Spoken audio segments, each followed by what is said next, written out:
What is up? Welcome in to the Early Edge in 5. I'm your host, Allan Bell. We've got a fantastic show lined up for you today. And I'll tell you what, let's not waste any time. Let's bring in the stars of the show and get this thing fired up. Now, first off, I don't even have to introduce the three people that we have here right now, but I do have to say, Eric Cohen, my man, well done, buddy. You crushed it yesterday on all fronts. Proud of you, man. How does it feel?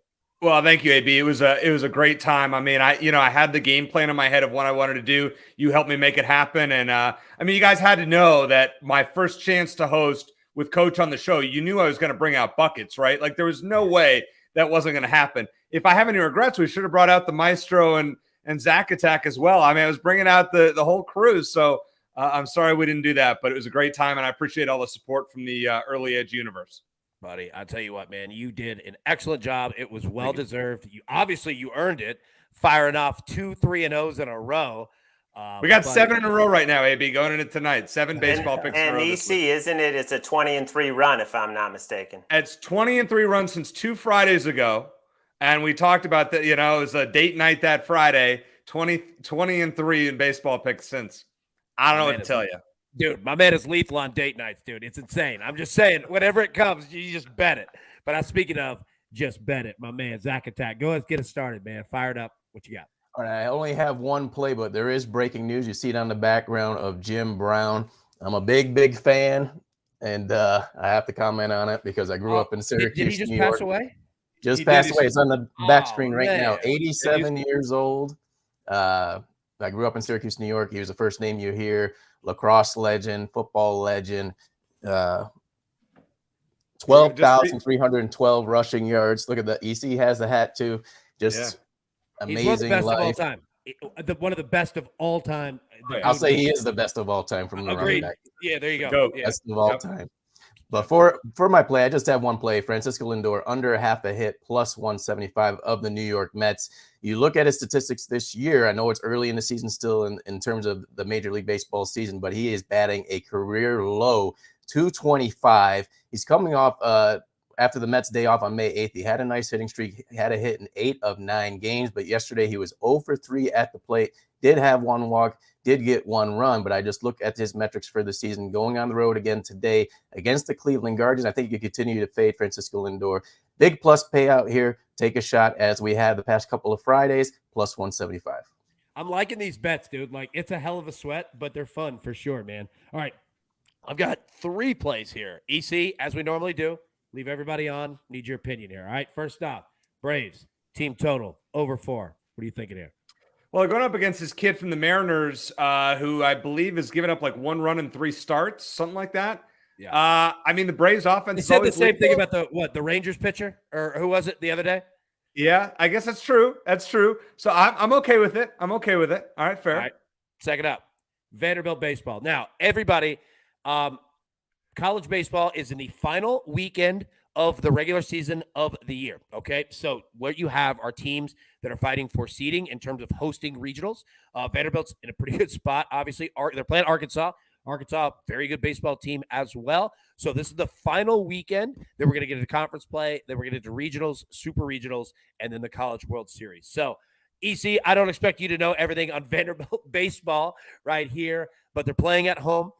They're fully rested. They had their midweek game against Middle Tennessee State canceled due to weather. So at home, feeling good. At the Hawk, what do you think? Hey, AB, are you interested in doing a double or nothing showdown from last night? Arkansas is ranked number 2 in the country. I don't know where Vandy is, but they're definitely not close to that. I'm rolling with the number 2 team in the country if you're interested. You know what? I'll tell you what. I want you to search and find Vanderbilt on that list. And while we do that, it's going to be a showdown. Vandy is 12th, AB. Yeah. So it's number 2 against number 12. I don't know when the last time you've had a college baseball showdown on here. Let's bring it tonight. This might be the first. So there we go. All right. That's a deal on that one. All right. I have one more. Jaylen Brown over 2.5 threes tonight. I think the Celtics go kind of dumb and start firing off threes based off of that loss that they had in game 1. Obviously, Jaylen Brown didn't shoot really any at all. I think that he's going to attack it. What are your thoughts there? I always like anything at plus money. There you go. I think it'll be a lower scoring game tonight. So I do too. but I don't hate it. I don't hate it. I do too. I definitely think that it is. The Celtics just go they go a little haywire there. They're like a battery shorting out, man. They do. Yeah. All right. Enough on me. Maestro, got a couple plays here, buddy. Fire it off. What you got? All right, I'm going to go to a couple of MLB props, both involving a first baseman. The first one is Nathaniel Lowe of the Rangers getting to face Carl Kaufman of the Rockies. They call him up to make his major league debut.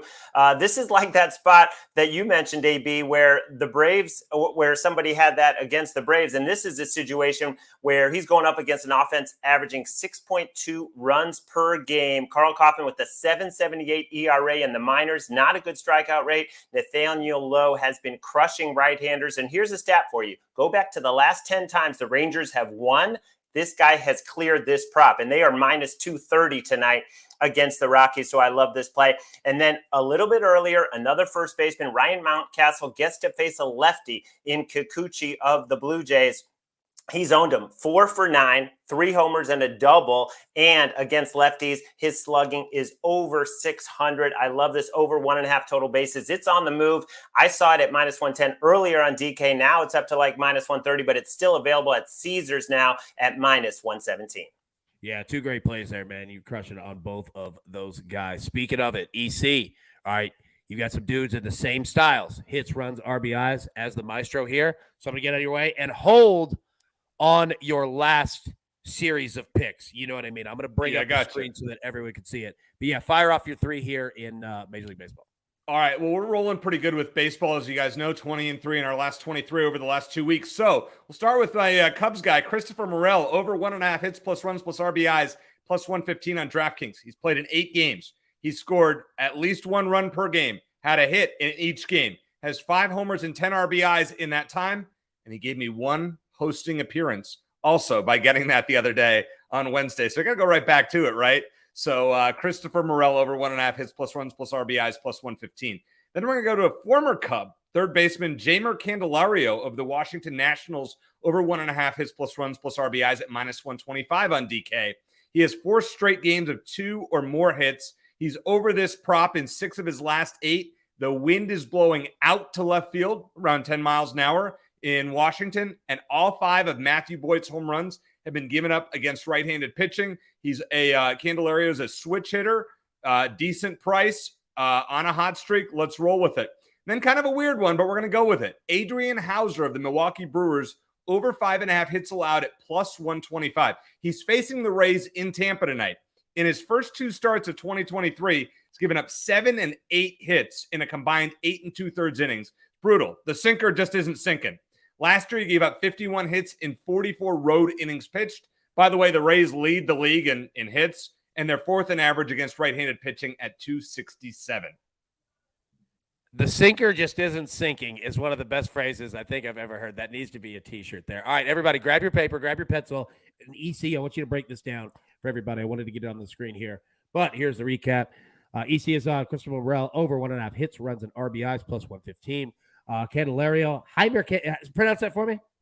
I've heard it as Jeimer Candelario. Could be. That's what I'm rolling with it as. Maybe I'm wrong, but I'm rolling with it.